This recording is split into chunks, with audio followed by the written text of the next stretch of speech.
नमस्कार मित्रों, मैं पत्रकार जेपी शुक्ला जेपी लाइव से।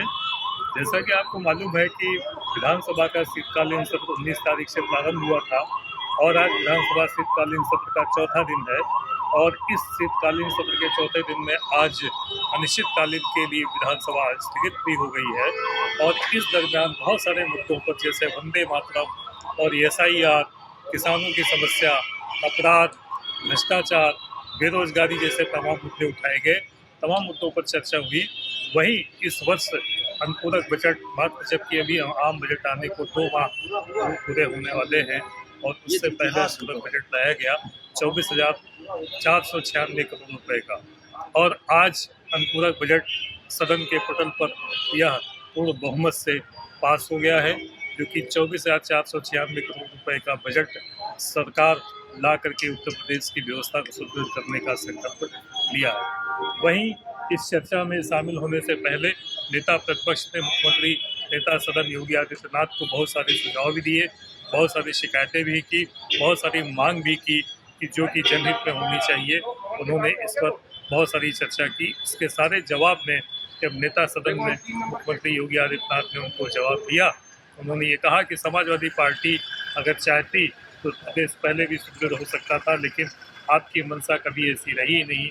उन्होंने समाजवादी पार्टी पर बहुत सारे आक्षेप लगाते हुए और यह भी बताया कि हमारी सरकार जनहित में क्या कार्य कर रही है। उसमें उन्होंने स्वास्थ्य पर भी चर्चा किया, शिक्षा पर भी चर्चा किया और बेरोजगारी पर भी चर्चा किया। साथ ही यह भी बताया कि पहले उत्तर प्रदेश में जो जाते थे उद्योगपति, वह इस बात से घृणा करते थे कि हम उत्तर प्रदेश में उद्योग के लिए नहीं आएंगे, क्योंकि यहाँ पर कानून व्यवस्था सुदृढ़ नहीं थी, यहाँ पर गुंडा टैक्स मांगा जाता था, यहाँ पर बिजली की व्यवस्था सही नहीं थी।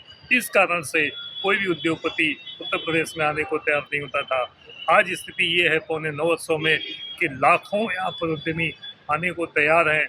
MSME के माध्यम से लाखों उद्योगपति यहाँ पर आने को तैयार हैं और बेरोजगारी भी यहाँ पर काफ़ी घटी है। उन्होंने योगी आदित्यनाथ ने यह कहा कि मैं यह दावे के साथ कहता हूँ कि आने वाले वक्त में उत्तर प्रदेश के लोग दूसरे प्रदेशों में या देश के अन्य कोनों में या अन्य विदेशों में किसी देशों में जाने की ज़रूरत नहीं पड़ेगी। उत्तर प्रदेश के बेरोजगारों को, उत्तर प्रदेश के लोगों को उद्योग करने के लिए यहीं पर उनकी सारी व्यवस्था सुदृढ़ की जाएगी। रही बात गन्ना किसानों की, तो गन्ना किसानों को भी मैंने भुगतान किया है और 400 रुपये प्रति क्विंटल के हिसाब से उनको गन्ना भुगतान का हमने दिया है। और साथ ही उन्होंने ये भी कहा कि किसी भी दल का हो या किसी भी पक्ष का हो, किसी भी धर्म का हो, उसकी सुरक्षा करना हमारी सरकार का प्रथम वरीयता है। इसके तहत हम विजया यादव को पूरी सुरक्षा देंगे, भले वह विपक्षी दल की विधायक हैं, लेकिन वह बेटी हैं उत्तर प्रदेश की। इसलिए हमारा फर्ज बनता है कि हम सुरक्षा के लिए उनको अवश्य करेंगे, क्योंकि सुरक्षा ही हम इस सरकार का प्रथम दावा है। इससे पहले आपने देखा होगा कि हमने माफिया का क्या हश्र किया है। आपके राज में माफियाओं को शरण मिलती थी, हम लोग शरण नहीं देते हैं, यह आपने देखा होगा।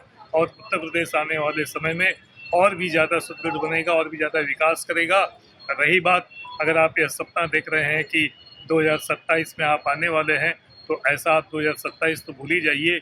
वर्ष 2047 तक आप सत्ता में आने वाले नहीं हैं।